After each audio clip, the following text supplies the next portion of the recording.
오늘 은혜 받으실 하나님의 말씀은 구약 성경 열왕기상 16장 15절로 20절에 기록된 말씀, 구약 543, 544쪽에 있습니다.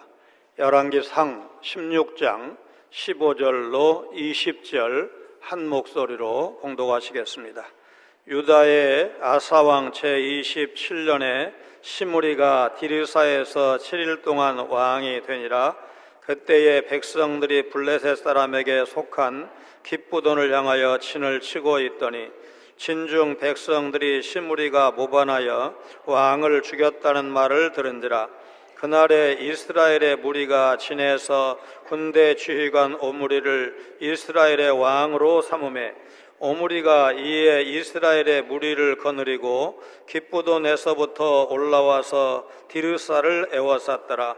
시므리가 성읍이 함락됨을 보고 왕궁 요새에 들어가서 왕궁에 불을 지르고 그 가운데서 죽었으니 이는 그가 여호와 보시기에 악을 행하여 범죄하였기 때문이니라.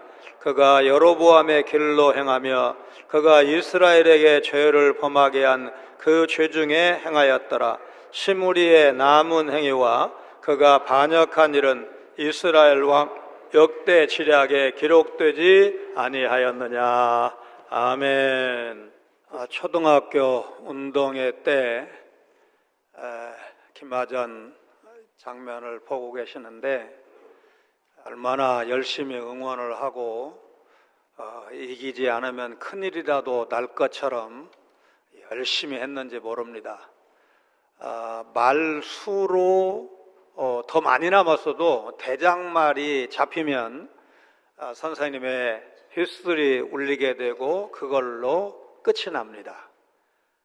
그런데 저게 대략 10대 고학년이 주로 하니까 10대 초반에 있었던 일인데 저때의 생각을 50대, 60대까지 갖고 세상을 살아간다면 그게 옳은 일인가?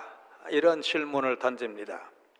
왕정시대 왕은 더없이 중요한 존재인데 왕이 어떤 선택을 하느냐에 따라서 백성들이 행복하냐, 행복하지 않냐, 평안을 누리느냐, 불안한 세월을 살아가느냐, 한마디로 나라의 운명이 결정되기 때문에 왕은 중요한 존재였습니다. 하나님이 세우신 나라 이스라엘에서는 왕의 믿음이 더 중요했는데 그 이유는 왕의 믿음에 따라서 하나님께서 역사하셨기 때문입니다. 신명기 17장 15절에는 이스라엘의 왕이 갖추어야 할 자격 요건을 말씀하는데 하나님께서 택하신 자, 이스라엘 백성된 자, 이렇게 되어 있습니다. 하나님께서 사무엘상을 통해서 우리에게 알려주신 바와 같이 하나님은 신정제도, 하나님께서 직접 다스리시는 그 제도를 원하셨지만 백성의 요구에 의해서 왕을 주셨고 왕을 통해서 이스라엘을 다스리기를 원하셨습니다. 이스라엘의 왕이 금해야 할 세 가지 원칙도 말씀하셨습니다. 첫째, 병마를 많이 두지 말 것. 둘째, 아내를 많이 두지 말 것. 셋째, 은금을 많이 쌓지 말 것. 신명기 17장 15절로 17절에 명령하고 있습니다. 같이 읽습니다. 반드시 내 하나님 여호와께서 택하신 자를 내 위에 왕으로 세울 것이며 내 위에 왕을 세우려면 내 형제 중에서 한 사람을 할 것이요 내 형제 아닌 타국인을 내 위에 세우지 말 것이며 그는 병마를 많이 두지 말 것이요 병마를 많이 얻으려고 그 백성을 애굽으로 돌아가게 하지 말 것이니 이는 여호와께서 너희에게 이르시기를 너희가 이후에는 그 길로 다시 돌아가지 말 것이라 하셨음이며 그에게 아내를 많이 두어 그의 마음이 미혹되게 하지 말 것이며 자기를 위하여 은금을 많이 쌓지 말 것이니라. 이스라엘의 왕은 하나님 대신 군사력이나 국가의 부를 의지해서는 안 되고 또한 개인적인 향락에 빠져서는 안 된다는 말씀입니다. 그런가 하면 17장 18절로 20절에 의하면 왕이 힘써야 할 일이 있습니다. 같이 읽겠습니다. 그가 왕위에 오르거든 이 율법서의 등사본을 레위 사람 제사장 앞에서 책에 기록하여 평생에 자기 옆에 두고 읽어 그의 하나님 여호와 경외하기를 배우며 이 율법의 모든 말과 이 규례를 지켜 행할 것이라. 그리하면 그의 마음이 그의 형제 위에 교만하지 아니하고 이 명령에서 떠나 좌로나 우로나 치우치지 아니하리니 이스라엘 중에서 그와 그의 자손이 왕위에 있는 날이 장구하리라. 이 본문 열심히 많이 읽었지만 오늘 준비할 때는 평생이라는 말이 눈에 들어왔습니다. 이스라엘 왕의 가장 중요한 자격 요건은 하나님을 향한 신실한 믿음이다. 정리할 수가 있습니다. 욕심은 하와의 경우에서 알 수가 있듯이 우리를 죄에 빠뜨립니다. 창세기 3장 6절과 3장 24절 같이 읽습니다. 여자가 그 나무를 본즉 먹음직도 하고 보암직도 하고 지혜롭게 할 만큼 탐스럽기도 한 나무인지라. 여자가 그 열매를 따먹고 자기와 함께 있는 남편에게도 주매 그도 먹은지라. 이같이 하나님이 그 사람을 쫓아내시고 에덴 동산 동쪽에 그룹들과 두루 도는 불칼을 두어 생명나무의 길을 지키게 하시니라. 욕심에 휘말리면 극단적인 행동을 하게 되고 파괴적인 결말을 맞도록 되어 있습니다. 시므리는 쿠데타에 성공했으니까 이제 성공한 사람, 왕이 되었으니까 보였지만 불과 7일 만에 비참한 최후를 보내는 것을 보면서 권력욕에 빠진 자의 마지막 최후를 오늘 우리가 보고 있습니다. 시므리는 이스라엘 병거부대 절반을 지휘하는 장군이었습니다. 병거부대는 요즘의 특전사나 수도방위를 책임지는 수방사, 해병대와 전차부대, 왕의 친위 부대쯤으로 생각할 수가 있습니다. 시므리를 소개하는 기사를 보면 오므리와 마찬가지로 부모나 출신 가문에 대한 언급이 없습니다.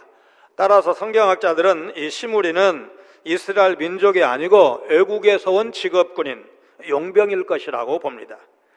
그는 이스라엘의 병거부대 절반을 지휘하는 사령관이었습니다. 그런데 시므리는 수도 디르사에 남아 있었고 남은 군대는 오므리라는 사람의 지휘하에 기쁘돈을 포위 공격하고 있었습니다. 시므리는 엘라 왕이 왕궁 맡은 자 비서실장 아르사의 집에서 술을 마시고 취해 있을 때 모반을 일으킵니다. 시므리의 모반이 성공한 배경 9절에 의하면 시므리는 왕이 최측근 참모 집에서 술을 마시고 취해 있을 때 그를 죽이고 왕이 되었습니다. 이런 상황을 볼 때 추측할 수 있는 것은 엘라 왕이 국정을 소홀히 했다는 사실입니다. 그때 군인들은 기쁘돈이라는 곳에서 블레셋과 사흘을 건 전투를 벌이고 있는데 최고 지도자인 왕과 왕의 측근들이 이제 잔치를 벌이고 술에 취해서 정신을 차리지 못하고 있었던 것입니다. 이것은 백성과 일선의 군인들의 신뢰를 저버리는 행동이었습니다. 시므리는 바로 그 상황이 미천한 출신의 왕조, 지지 세력이 약한 왕조를 전복하고 왕권을 찬탈할 수 있는 절호의 기회라고 여겼을 것입니다. 1979년 10월 26일 궁정동 안가를 떠올리게 하는 장면입니다. 이때가 유다의 아사왕 제27년 주전 880년이었습니다. 시므리는 왕권이 탐나서 자신을 인정해서 군대 사령관으로 발탁해준 죽은 엘라 왕과 그의 가족을 잔혹하게 죽였습니다. 그에게는 왕이 될 만한 정통성이나 자격이 없었고 앞서 살펴본 바에 의한 대로 그는 이제 이스라엘 출신이 아니었고 이스라엘의 왕으로서 갖추어야 될 도덕성이나 능력도 없었습니다. 그런 이유로 기쁘던에 있던 백성들은 시므리를 왕으로 받아들일 수가 없었던 것입니다. 16절을 보면 그들은 기쁘돈에 파견되어 있던 또 다른 야전사령관 오므리를 왕으로 추대합니다. 여기서 중요한 질문, 왜 기쁘돈을 공격하고 있던 군인들이 왕이 찬탈에 성공한 시므리를 지지하지 않고 오므리를 지지를 했을까? 군인들이 목숨 걸고 싸우는 것은 나라를 지키기 위해서이기도 하지만 이제 옛날 왕정 시대니까 당연히 왕을 지키기 위해서 싸웠습니다. 이런 정체성과 명분을 가진 군인들 눈에는 왕을 살해한 시므리가 처단해야 할 반역자로 비쳤을 것입니다.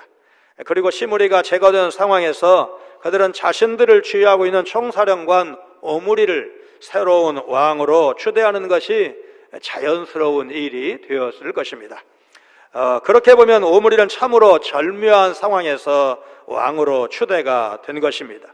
모반을 일으켜서 왕이 된 시므리를 제거하고 자신이 왕위에 올라도 역적이라는 불명예를 떠안지 않아도 되는 상황이 조성이 된 것입니다. 시므리에 대해서는 9절과 16절에 모반하다, 20절에 반역하다라는 말을 썼지만 오므리에 대해서는 이런 말을 사용하지 않고 있습니다.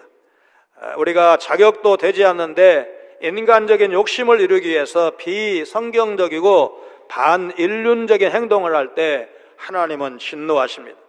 뿐만 아니라 우리는 사람들의 마음을 어찌 보돼서 고립될 수도 있습니다. 성경은 욕심이 죄를 잉태한다, 죄가 잉태한 즉 사망을 낳는다고 말씀을 하셨는데, 욕심에 빠져서 시므리처럼 사악한 행동을 계속할 때 하나님께로부터도 버림받고 사람들로부터도 버림받는 것을 오늘 시므리가 보여주고 있습니다.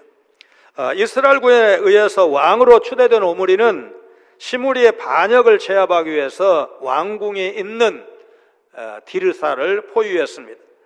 시므리 편에서 싸우는 사람이 아무도 없다고 했는데 민심이 이미 떠난 것입니다. 성읍이 함락된 것을 본 시므리는 왕궁 요새 피신에 있다가 궁에 불을 질러 자살을 했습니다. 시므리의 7일 천하는 이렇게 극단적이고 파괴적인 결말로 끝이 났습니다. 갑신정변은 1884년 갑신년에 김옥균, 박영효 등의 개화당의 중전 민시일파를 몰아내고 국정을 쇄신하기 위해서 일으킨 정변인데 3일 만에 진압되었다고 해서 보통 이 갑신정변을 3일천하 그렇게 부르고 있습니다.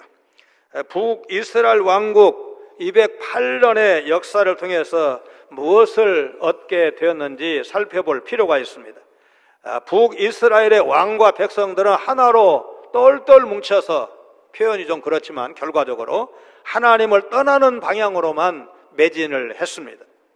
그들을 다스렸던 19명의 왕에게 한 가지 공통점이 있었다면 그것은 그들이 하나님 보시기에 모두 악했다는 것입니다.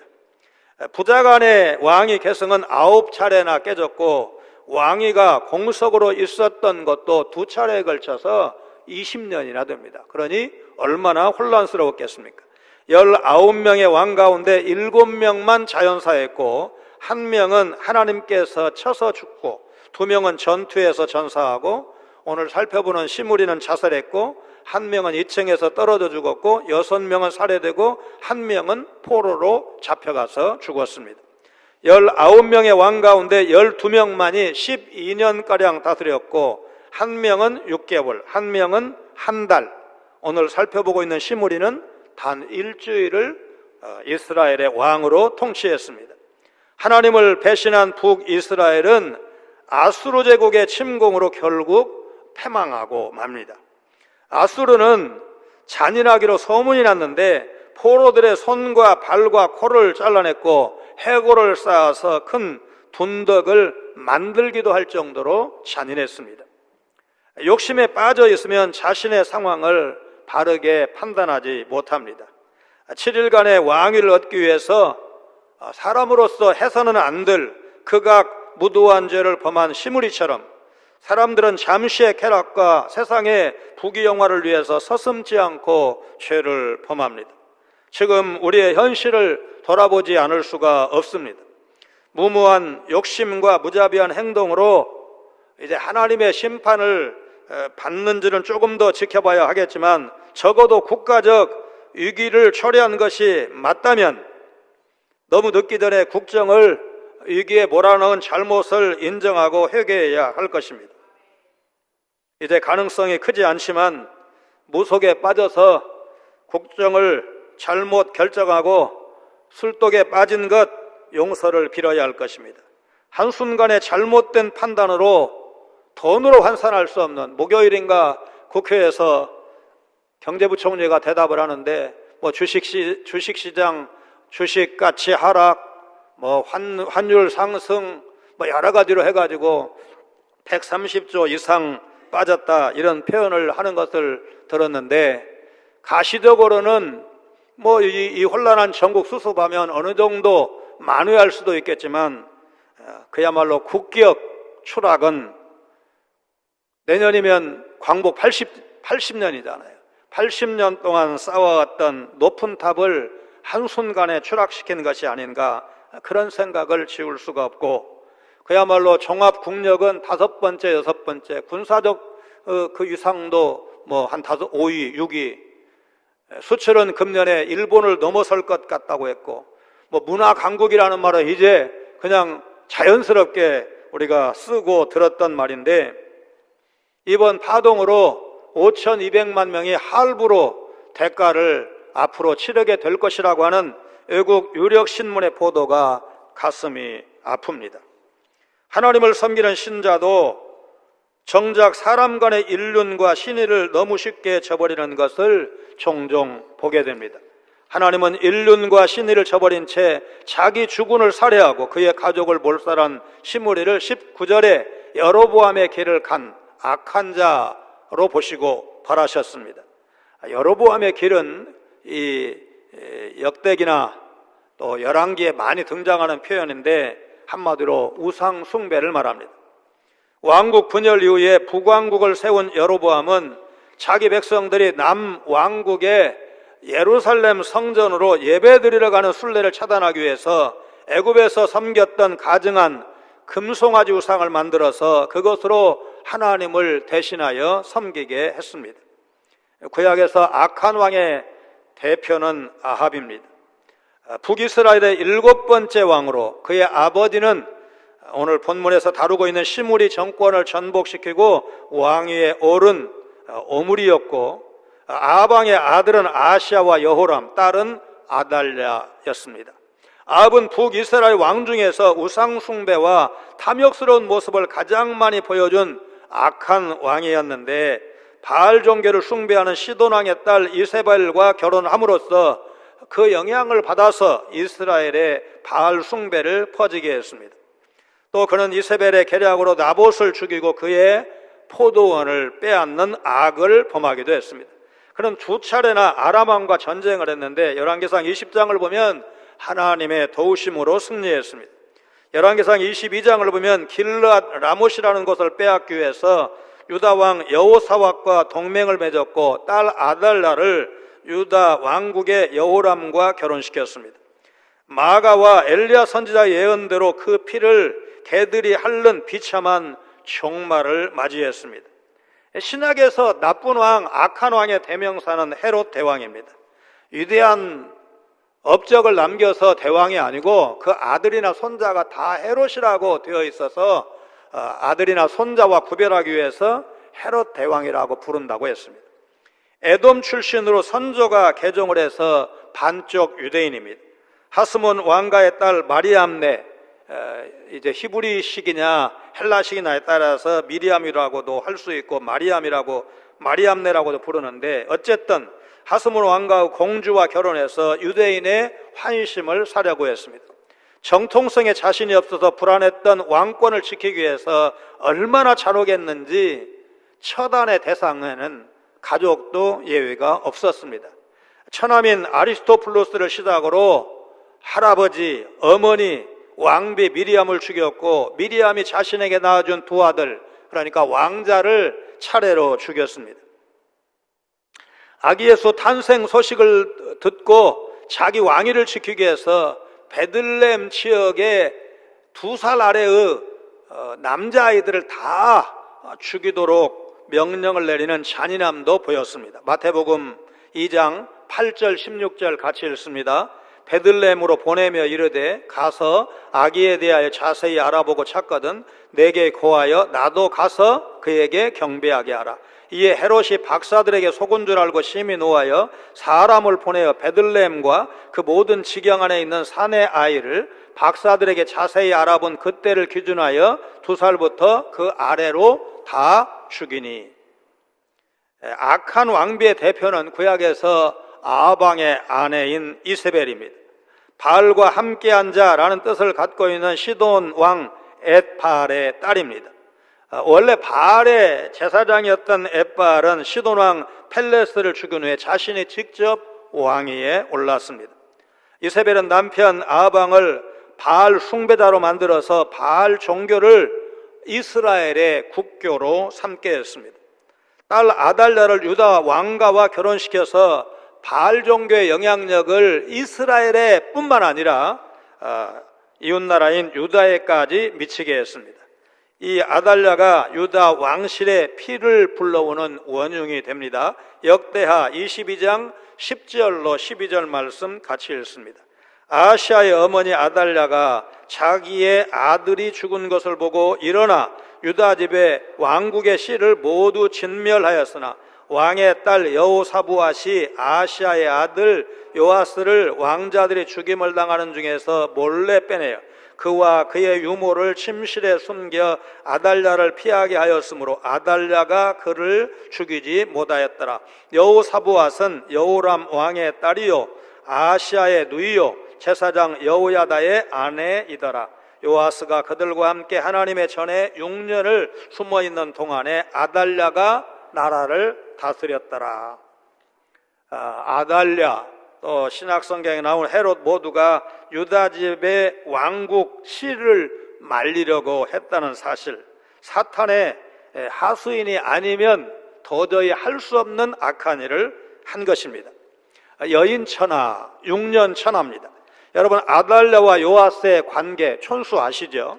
아들 아시아 왕의 죽자 손자인 요아스까지 죽이고 할머니가 유다의 왕위를 차지하겠다고 요즘 말로 쿠데타를 일으킨 것입니다. 이런 미친 할머니가 실제로 역사에 있었다는 사실, 얼마나 기가 막힌 일입니까? 아달랴의 외할아버지가 바알 종교의 제사장이면서 왕을 죽이고 시돈의 왕위를 차지한 사람이라고 했습니다.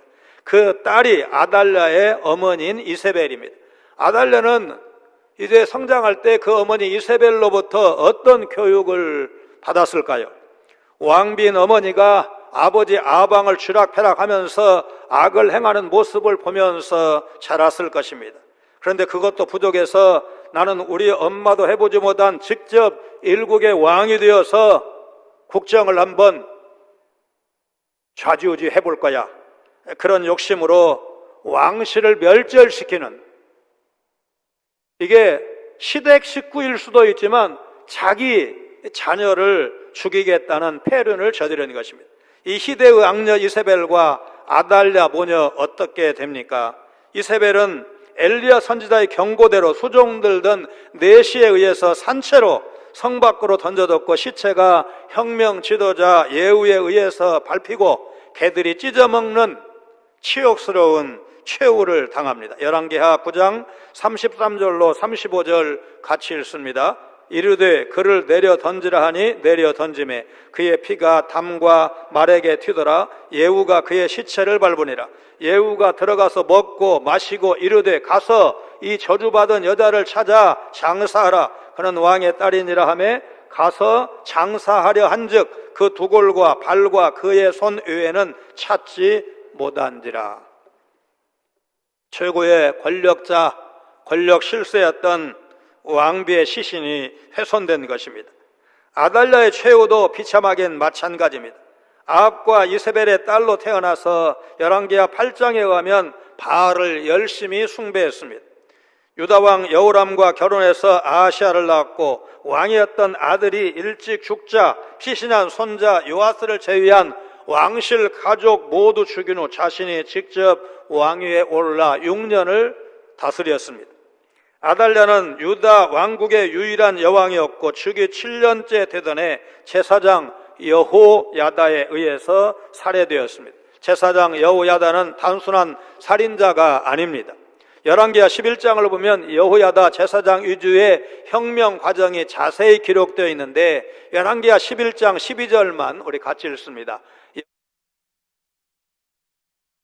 연하여 왕관을 씌우며 율법책을 주고 기름을 부어 왕으로 삼음에 무리가 박수하며 왕의 만세를 부르니라. 신명기 17장에 이제 설계된 왕정제도의 가장 완벽한 모습을 열왕기하 11장 12절이 보여주고 있습니다. 이스라엘의 왕이라면 이렇게 즉위를 해야 되고 이 틀에서 벗어나지 않아야 합니다. 이렇게 해서 아달랴 못된 6년 여인 천하를 청산하고 유다의 왕이 된 사람이 바로 요아스였습니다.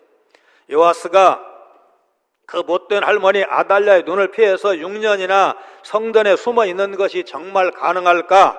여러분 상당히 궁금하지 않습니까? 요아스는 고모부요 제사장인 여호야다에 의해 숨겨졌는데 성전 제사장의 방은 비밀이 보장된 매우 은밀한 공간이었습니다.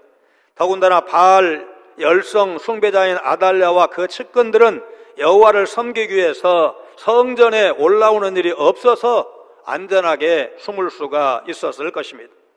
요아스는 초기에 선정을 베풀었지만 말년에는 패악을 일삼았습니다. 그가 성전을 수리하고 영적 부흥을 이룬 것은 신앙적 후견인이라고 할 수 있는 제사장 여호야다의 영향 때문이었습니다. 그러나 여호야다가 죽고 나자 우상 숭배를 허용했고 이를 경고한 스가랴 선지자를 처형하기까지 했습니다. 이렇게 악하게 변질된 요아스 어떻게 됩니까? 하나님의 징계로 그의 신하들에 의해서 살해당합니다. 신학에서 유명한 악녀는 헤로디아를 꼽을 수가 있습니다. 헤롯 왕의 손녀이자 그 아들인 아리스토블로스의 딸이었습니다. 그녀는 삼촌인 헤롯 빌립과 결혼했다가 다시 그 동생 헤롯 안디바와 재혼했습니다. 형과 이혼하고 시동생과 재혼한 것입니다. 이 결혼에 대해서 세례 요한이 너는 내 형제의 아내의 하체를 범하지 말라. 이는 내 형제의 하체니라. 율법을 어긴 것이라고 있을 수 없는 불륜이라고 정죄하자 세례 요한에게 분노했고 그녀는 재혼한 남편 헤롯 안디바를 설득해서 세례 요한을 옥에 가두고 딸 살로메를 통해서 어떤 소원도 들어주겠다는 이제 잔치에서 춤을 잘 추고 네가 말하는 소원은 뭐라도 다 들어줄게 나라의 절반이라도 주겠노라 했는데 여러분 가만히 생각해 보면 이것도 술에 취해서 한 말일 겁니다. 여러분 일국의 왕이 정신이 제대로 박혀 있다면 어떻게 나라의 절반을 줄 수가 있습니까?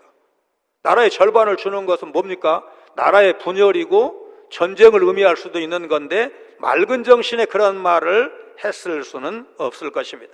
결국 헤로디아는 딸 살로메의 소원을 빙자해서 예수님께서 여자가 낳은 자 중에 제일 큰 자라고 인정하신 것은 물론 헤롯 자신도 의로운 사람으로 여겨서 두려워했다는 세례 요한의 목을 잘랐고 그의 제자들은 시체를 가져다가 장사지냈다. 마태복음 14장에 기록되어 있습니다. 시므리가 하나님의 심판 도구가 되어서 바사의 집안을 진멸했을 때 대중은 정의의 사도 정도로 여겼을지도 모릅니다. 종종 대중은 악인과 갈등하다가 이기는 사람을 의인으로 오인하는 착시 현상을 일으킵니다. 그러나 역사에서는 그렇지 않은 경우를 얼마든지 찾을 수가 있습니다.